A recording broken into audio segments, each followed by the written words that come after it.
If you cannot fix your mind upon me without deviation, then follow the regulative principles of Bhakti Yoga. In this way, develop a desire to attain me. Purport by His Divine Grace Srila Prabhupada. In this verse, two different processes of Bhakti Yoga are indicated. The first applies to one who has actually developed an attachment for Krishna, the Supreme Personality of Godhead, by transcendental love. And the other is for one who has not developed an attachment for the Supreme Person by transcendental love. For this second class, there are different prescribed rules and regulations one can follow to be ultimately elevated to the stage of attachment to Krishna. Bhakti Yoga is the purification of the senses. At the present moment in material existence, the senses are always impure, being engaged in sense gratification. But by the process of Bhakti Yoga, these senses can become purified, and in the purified state they come directly in contact with the Supreme Lord. In this material existence, I may be engaged in some service to some master, but I don't really lovingly serve my master. I simply serve to get some money. And the master also is not in love. He takes service from me and pays me. So there is no question of love. But for spiritual life, one must be elevated to the pure stage of love. That stage of love can be achieved by practice of devotional service performed with the present senses.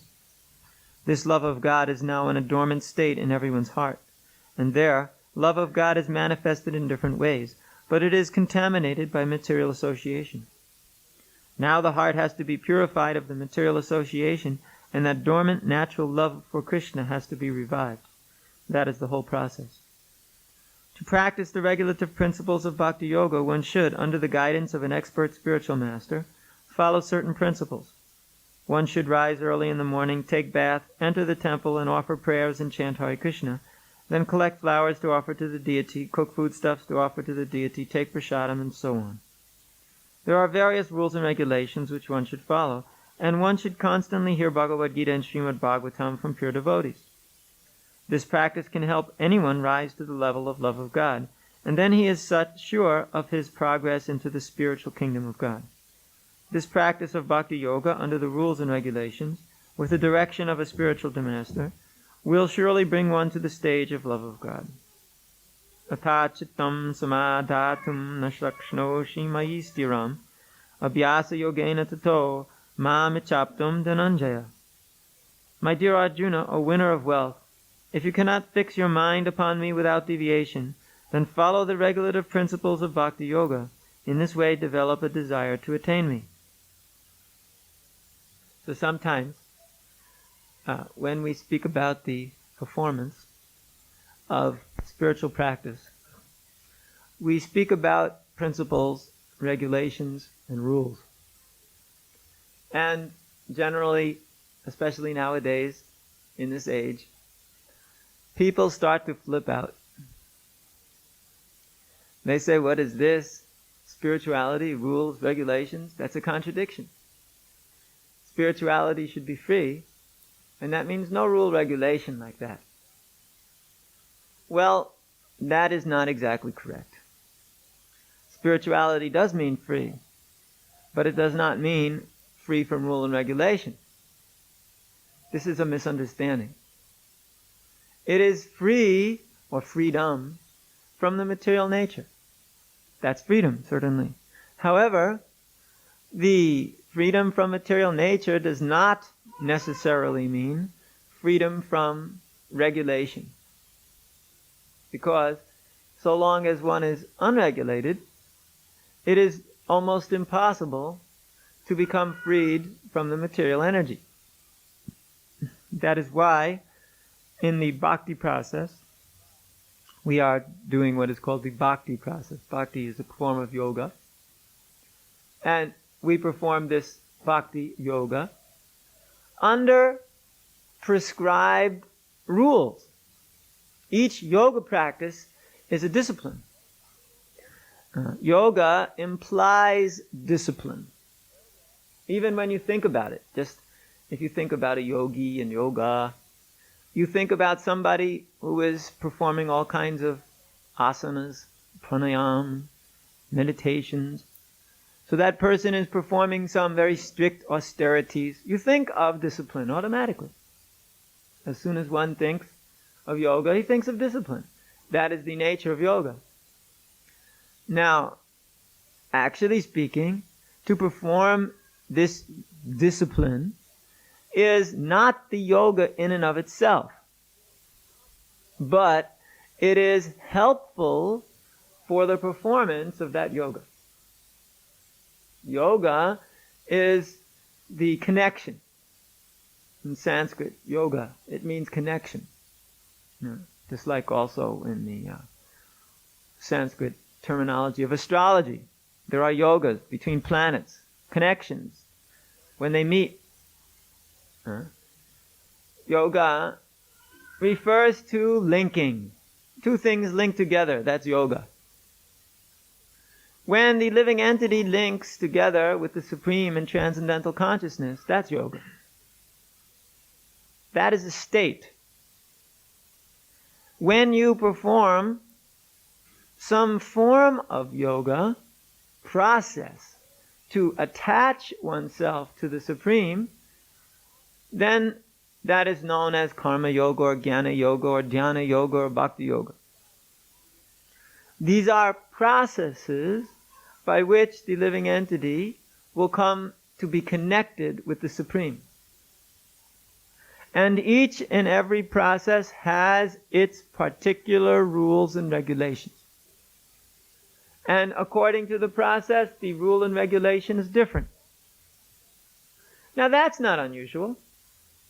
Everything that we have experience with in this world has a certain amount of rule and regulation to it.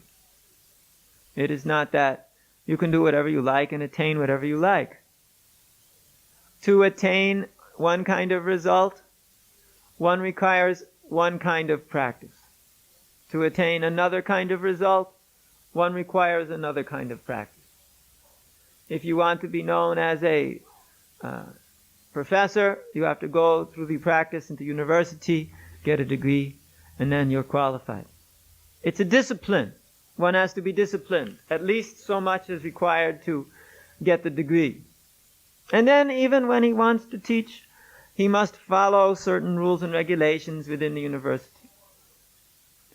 You may say, well, that is only for the highly intellectual. What about for the ordinary? Yes, but even if you want to be a garbage collector, there's a discipline. You have to pick up the can in this way and not that way. Otherwise, you'll hurt your back. And not only that, it must go on the truck in the right way. Otherwise, it will get thrown all over the place. And actually, everything is an art. There's an art to doing everything. Every little aspect of this creation has its rule and regulation. I remember how Srila Prabhupada once made that point to me in a very interesting manner. I was not terribly expert at cooking Indian vegetables in India. I had been Prabhupada's cook for about 4 months, cooking as he was touring around the western part of the world. So then when we got to India, there were certain vegetables which, although I had seen, having lived in India before, had never actually cooked. So I was cutting them in the wrong way. Of course, every Indian housewife knows these things from birth, but we Western educated fellows had no idea of these things. So I was cutting them in the wrong way and they were coming out terrible. So Srila Prabhupada said, don't you know anything? So he came into the kitchen and showed me how to cut the vegetable. Because if you cut it one way, it becomes very nice. If you cut it another way, it becomes a mush. So then I said, Prabhupada, it is amazing how everything has a technique. And he said, yes, that is the art of life. Everything has a technique. It simply depends on how much you know. One who doesn't know much, he will not be able to distinguish between cutting it this way or that way. And therefore, sometimes it will come out okay, and sometimes it will come out terrible, and he will not know why. Just like also there's another technique, just for your interest. When you make a puri is these little flat, round things that blow up, and we fry them in ghee. You probably have them sometimes here on Sunday. So when you first roll this thing, you have to make sure that the side you start rolling with, that's down, goes up in the ghee, so then it will puff up. Because if you don't do it like that, it won't puff up. Now, nude cooks, they just do it by chance. Sometimes they throw it in the right way, sometimes they throw it in the wrong way. And you will see 50% of the puris are flat, and 50% puff up. It must puff up to be cooked properly. And they wonder why. They scratch their head. And one who knows, he does it very fast. Everyone puffs up. Why? Because he knows the art. He knows to remember which side was down first when he started rolling. Ordinarily, nobody thinks that somebody's actually paying attention to such a thing. You would not do it. Remember which side was down first when you started rolling. But the good cook, he keeps in track. I flip it, it's up. I flip it, it's down. I flip it, it's up. I flip it, it's down. Okay, over. And as soon as it hits the ghee, he pushes it down with the spoon and pops up. Immediately. And then he just lets it sit there cooking nicely and does his next one. So he knows the art. There is a certain art to it. It's not obvious. Although it seems to be a very easy job, it's not obvious. It's not something you would intuitively understand, even by just doing it for a while. It would take a very intelligent person to figure that one out, just by experimental means. Because he wouldn't really know that which side you started with has anything whatsoever to do with puffing up. He would think it's the dough, or he would think it's the temperature of the heat, or he would think of maybe he's not rolling it right, or he wouldn't be able to understand, because this point is not directly connected with the obvious activity of making the puri. It's subtle. And that is a completely obvious material example. Yet, one could apply the same kind of knowledge or the same kind of technique to almost all aspects of life. There's a trick to everything. There's a knowledge which one gets from experience and being taught. And it's a discipline. Just like rolling the puri. It's a discipline. You cannot do it in another way, otherwise it will not work. You can certainly try and do it in another way. That does not mean, though, you'll succeed. You must do it in the right way, and then it works. Just like there's only one way to drive the car. You turn the key, put your foot on the gas, drive with the wheel. If you try and drive in another way, let's say you put your feet on the wheel and you drive with your hands on the pedals. Or else you have your friend, he uses the feet part and you do the steering part. You are not free like that. The car has a certain requirement of being used. All machines are like that. There's no free-form usage of machine. Machine means there's a way to do it. And in most machines, especially big ones, if you don't do it right, you get hurt severely because you can harm yourself very quickly. Therefore, there's education in this world. Everybody's educated. When you go to a work or you go to the school, you get education how to use something, how to do something. But when it comes to spiritual life, we think we don't need to know the techniques, or we don't need to know the tricks of the trade, as they are called in English. How to do something. But that is a very false idea. And it's an idea which causes us more trouble than we can imagine. Because spiritual life is even more subtle than rolling a puri. spiritual life is actually very, very difficult, because there are so many things which can happen to cause everything to fall to pieces. Therefore, one must be very careful how he does things. So one requires the direction of transcendental authority, so that one will actually understand how to do things. And therefore, we find ourselves very lucky that Srila Prabhupada left India even at such a very old age, taking a boat, suffering heart attacks, suffering all kinds of inconveniences, having no support for almost 1 year, and then being able to single-handedly start a worldwide organization dedicated to bringing us Krishna consciousness in a very systematic fashion.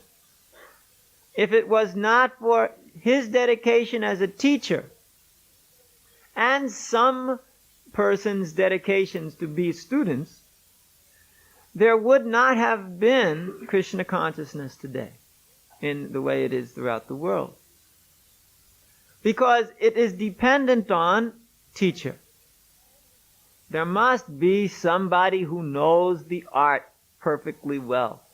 Otherwise, without knowing the art, there's no question of being able to succeed in this spiritual quest or spiritual journey. There must be that knowledge, because spiritual life is very dangerous in one sense. Not dangerous for the performer, but rather, if you do some mistakes, you can actually ruin the whole thing. Therefore, in one sense, it's called a razor's edge. A razor's edge is a very, actually frightening example, but it's a reasonable one in this regard. It's a very thin thing, the edge of the razor. If you walk on it, if you step on it, and you balance yourself nicely, you can somehow manage to keep on that path. But if you fall, falling is not the only thing that happens. Cutting also happens. Therefore, one should keep on this path of Krishna consciousness in a very straightforward fashion. That means just follow the instruction of a spiritual authority. Nowadays, that's the hardest thing for people to do, because they like very much this speculation, the idea to speculate. That, yes, all right, spiritual life is nice, but yatamat tatapat, as the Mayavadis say, whatever thing you do, that is your path. In other words, whatever you're doing, that's your own path. And that path leads to success in spiritual life. Their philosophy is that even if you're doing all material activities, at the end, you'll get to the spiritual goal. Now, this is a little bit difficult to understand. How by performing materialistic activities you can get to a spiritual goal. Yeah. How by bringing ice cubes into the Antarctic you can bring a sunny summer's day. It is not that everything you do it brings the same result as every other thing you do. Yeah. Different kinds of activities bring different kinds of results. If one acts in a very non-spiritual fashion, then for sure he is guaranteed to get a non-spiritual result. If one acts in a spiritual fashion, well then similarly he's guaranteed to get a spiritual result. It is not difficult. You can get a spiritual result with spiritual activities. You can get a material result with material activities. That is the nature of activity. Material work breeds material consciousness. Spiritual work breeds spiritual consciousness. Or, put in another way, as you associate, so you develop that quality. Just like George Bernard Shaw, the famous playwright, once said, "You are what you eat." He was a strict vegetarian, as were many other great personalities. He said, "You are what you eat." That your body is the resting place of so many dead animals, and one's consciousness is similarly developed. That's one form of association. Another is, if one always associates with persons who are always agitated in the modes of passion, he will also become agitated in the mode of passion. If one associates with those who are always absorbed in the mode of ignorance, one will also become absorbed in the mode of ignorance. If one associates with those in the mode of goodness, he will also develop the mode of goodness. Or put another way, if you keep yourself in the sun, you get a suntan. That is the nature of association. When you place yourself in a particular environment, that environment causes us to act accordingly. That principle is the very principle which keeps every society on this planet homogeneous.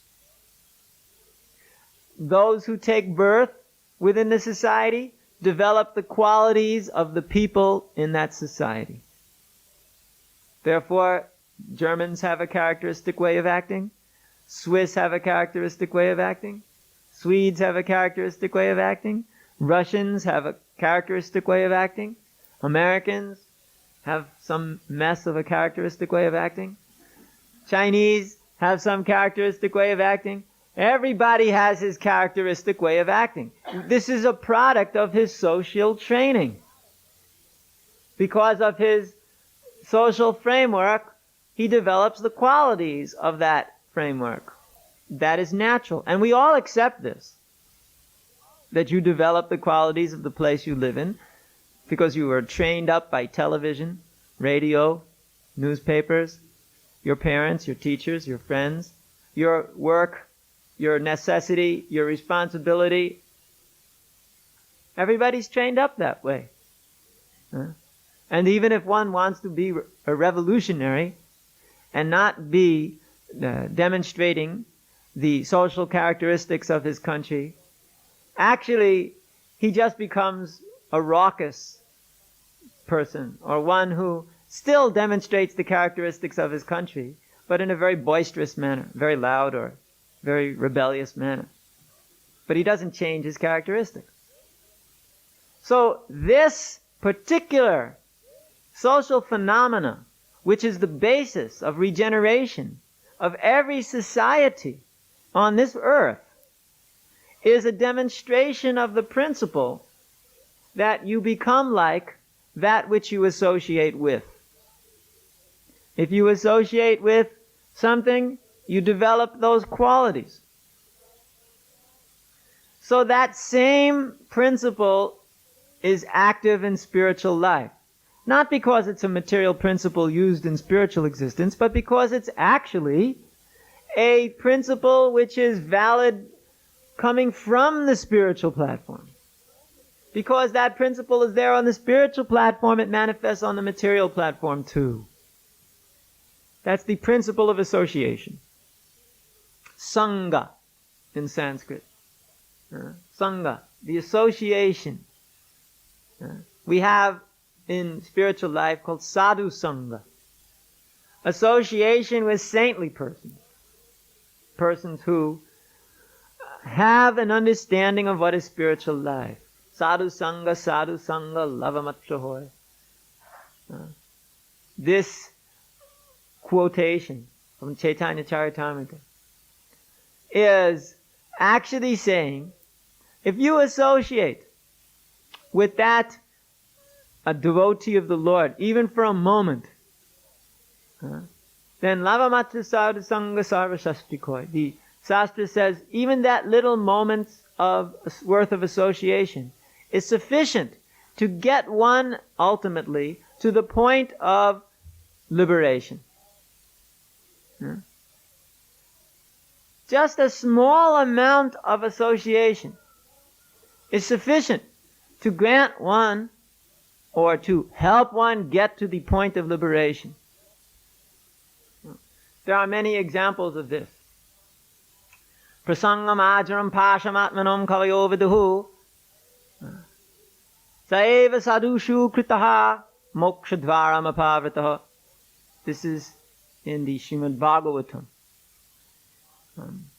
That all the learned personalities, kavi means a learned person, they know this principle that prasangam, again that word sangha, association, ajaram pasham atmanam kavayo viduhu, the living entity becomes entangled in the ropes of the material energy, which are very strong. Prasanga, very strong association. Pasham. These ropes of the material nature bind up the conditioned soul by the very fact of his associating with the material energy. By associating with the material energy, one is wrapped up in material consciousness. And why do we associate like that? Because of our desire. We have attachment to fulfilling our desires. Therefore, we associate with the material energy to fulfill our desires. That is natural. You have to be attached to something. We are small spirit souls. The size is given in the Veda. Keshagya, Satabhagasya, Satata Kalpitasya cha, Jiva Bhagya, Savigyeya, Sachananjaya Kalpite. If you take one hair and cut it into 100 pieces, you take that and cut that into 100 pieces. You have 1/10,000th the tip of a hair in size. Very small, almost atomic in size. This is about the size of the soul if you could measure it materially, although it defies material measurement since it is not material. This very, very small, tiny spirit soul is powering this body, the body of an elephant, or the body of an ant, or the body of a microbe. But because it's so small, it does not have any independent existence. It cannot exist independently. It always comes under the control of some higher energy. That higher energy can be the material energy, or that higher energy can be the spiritual energy, one or the other. There's only one energy. Vishnu Shakti Para Prokta. There's only one energy that comes from, that's existing. That's the energy of Krishna, the Supreme. However, we understand it as three. Three energies in one. That portion of Krishna's energy, which is the spiritual energy, working in a spiritual way. That portion of Krishna's energies, which is the material energy, working in a material way. And that portion of Krishna's energies which is in the middle, sometimes under the influence of the spiritual energy, sometimes under the influence of the material energy. That's us, the living entities. We're called marginal. We have the possibility to come under the control of the spiritual energy, or we have the possibility to come under the control of the material energy according to our desires.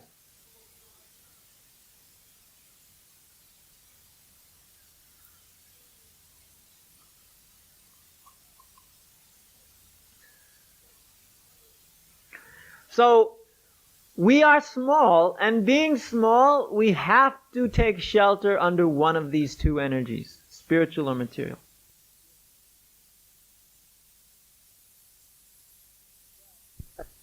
But the verse goes on to say, Saeva sadhushu kritaha mokshadvaram apavrita.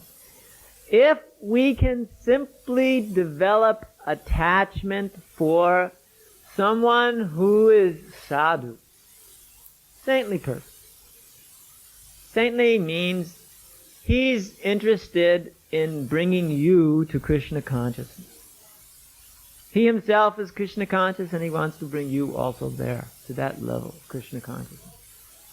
Then moksha dwaram apavritaha. The door of liberation is swung open. The door of liberation is swung open, and one may very quickly become freed from the entanglement of the material nature. So attached you must be to one or the other, material or spiritual energy. So the Bhagavatam recommends that the same attachment that's now being put to the material world should kindly be put now to the spiritual. In other words, it's the same attachment. Attachment is the same in both ways. The process or the procedure of attachment is the same. The energy of attachment is the same. But when it is actually directed towards something spiritual, then that energy acts to liberate us from the material world. Acts to grant us entrance into the spiritual energy. So it's the same thing. For us, it is not a big effort to transform this energy, but we just need to know the art. We need to know the art of doing it. Therefore, to come in contact with a devotee of the Lord means that you get to know the art of surrendering to Krishna. That is the meaning of these rules and regulations. Helping us to learn the art of surrender. Therefore, some things are useful for that and some things are not. For instance, if you're trying to surrender to Krishna in spiritual life and yet at the same time engaging in purely materialistic activities, the effort will be practically wasted. If you want to surrender in spiritual life and then go directly out and get drunk and then perform spiritual life and then get drunk and then perform spiritual life and then get drunk, it won't mean anything. It won't have any value. There are persons who do like that.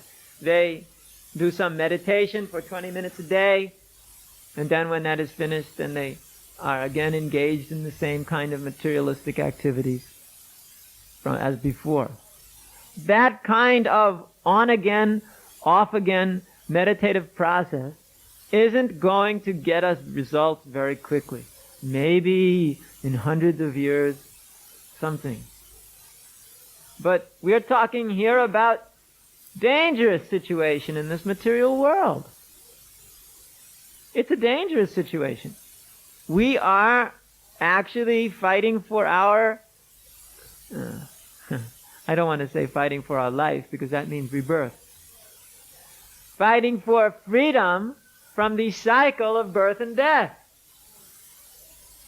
And if we lose the valuable opportunity of this human form of life, which is so much facility for understanding the absolute truth, then we could lose this battle and again take birth and again forget everything about our spiritual existence and just stay wound up in this cycle of birth and death all the time. Therefore, it's something quite serious that we're talking about. It's not something whimsical. It's serious business. And one wants to do it right. Otherwise, if there's some speculation going on, then one may not get the success. And then what might happen? He falls back into the ocean of birth and death again. That is dangerous. Therefore, we take it seriously what we're doing. And that also means follow those rules and regulations, because that's part of the seriousness of it all. Therefore, we accept these regulations And we don't complain like that. Oh, all these regulations, what is that? We don't complain. No, we say, all right, they're there because this is a very dangerous process of this material existence. If you lose your balance on this path, you can lose everything and fall back into the material existence. So therefore, we accept the regulation because we understand the purpose behind it. Just like when one is very sick and he's been restricted in his diet very much. Don't eat like this, don't eat like this, don't eat like this. Because if you do, it will hurt you. A man is very careful. Those who have heart disease or those who have diabetes know that you have to be very careful what you eat. Not too much, in one case, not too much salt or not too much cholesterol intake or something like this. In the other case, watch out for sugar or sweet things or even sweets in fruits or whatever. One must be very careful for regulation. So, one is careful because his life is at stake. Because the well-being of the body is at stake. He's very careful. But although we may be very careful when it comes to the body is not even very important. Because it's the soul which is more important than the body, because the soul is actually the energy within that body. So therefore, how much more important is it to follow the principles of spiritual health? Spiritual health. Therefore, the strict procedures, and Krishna consciousness is not that strict. But to some degree, all right. So those, whatever they may be, strict procedures are required for advancing in spiritual life. And we accept them because we want spiritual health. Just like somebody may not want at all to give up eating what he wants to eat when he wants to eat it, but he will do so for the sake of health. Similarly, we may not like giving up our freedom of action, even slightly, but we will for our spiritual health. So, this Krishna consciousness movement, although it restricts a little bit, actually gives much more than it demands. It's like the doctor may be restricting you. Don't eat this. And one thinks, oh, I'm suffering that restriction. But when the health comes, that's worth a lot more than eating a couple of fried potatoes. The fried potato, that's okay. That gives you some pleasure just for the amount of time it's sitting in your mouth.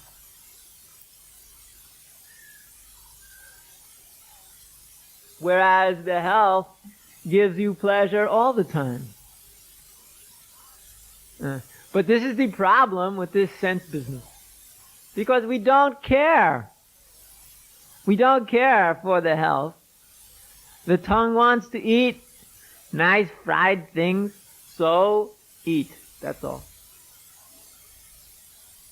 Oh, but then so much disease comes. Oh, anyway, rather be dead. So if one thinks like that, what can we say? No doctor is able to deal with such a patient. Some doctors, they just say, go away, don't come back. You're too stupid to follow what I say, don't waste my time. But in spiritual life, maybe we have a little more patience. But an intelligent person will understand that following has to be there. Just like also sometimes people come to the doctor and the doctor says, okay, now you shouldn't eat this. And the patient says, no, I think that is good to eat. I have another diet. And the doctor says, what are you coming here for? What, are you crazy? I tell you, take this medicine, you say, no, I got a better medicine. Well, this is a madman. So, but in spiritual life, maybe we have a little more patience. But an intelligent person will understand that following has to be there. Just like also sometimes people come to the doctor and the doctor says, okay, now you shouldn't eat this. And the patient says, no, I think that is good to eat. I have another diet. And the doctor says, what are you coming here for? What, are you crazy? I tell you, take this medicine, you say, no, I got a better medicine.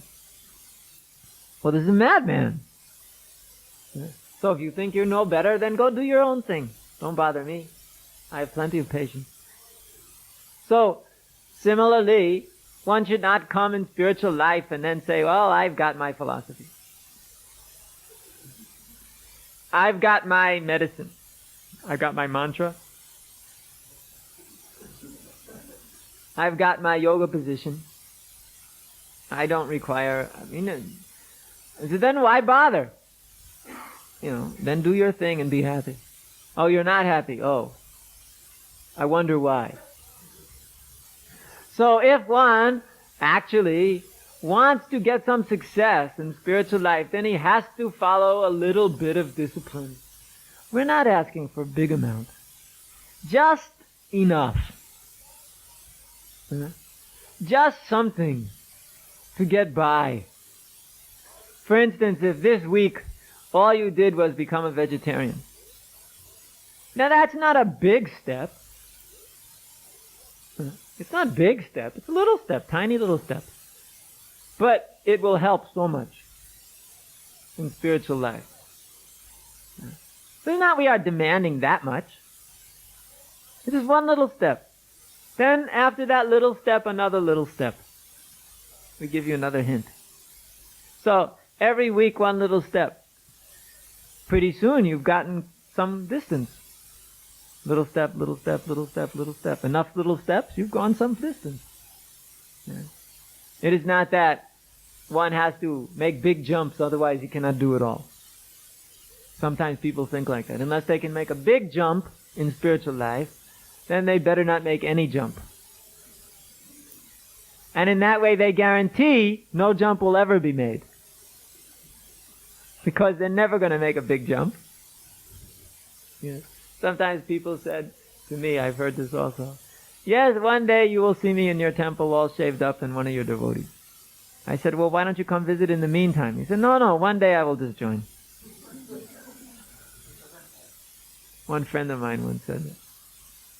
So that was 16 years ago. Still hasn't come. Create some kind of artificial thing like that. Yes, either I will join everything or nothing. That is useless, because very rarely somebody does everything. Generally we do little bit, little bit, little bit, little bit. And then after little bit, gradually something happens. So these spiritual principles are like that. Little bit, little bit. This week become vegetarian. That's a little bit. That's not very... that's simply just some humanity, mercy principle. Not kill living other creatures like the animals. This week I shall stop killing animals. Because that animal killing is not very good for them. It's not very good for me either, but what about them who have to be killed for me to eat them? And then I'm eating rotting dead bodies. Not very useful. Not even very healthy.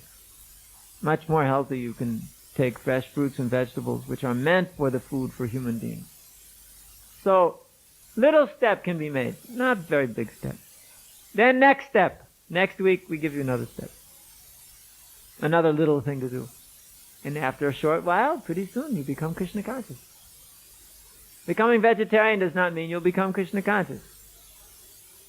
But at least it stops creating the huge burden of karma on the back, which is just bearing one down day after day after day because of this very sinful reaction that comes for killing animals. At least we can start like that. So that's also a regulation. But it's a requirement. It's one of our 4 regulative principles. 4 regulative principles are not spiritual life. We'll tell you quite frankly. Our four regulative principles. This is not spiritual life. It is not that somebody can say, I follow four regulative principles and he's a spiritual person. No.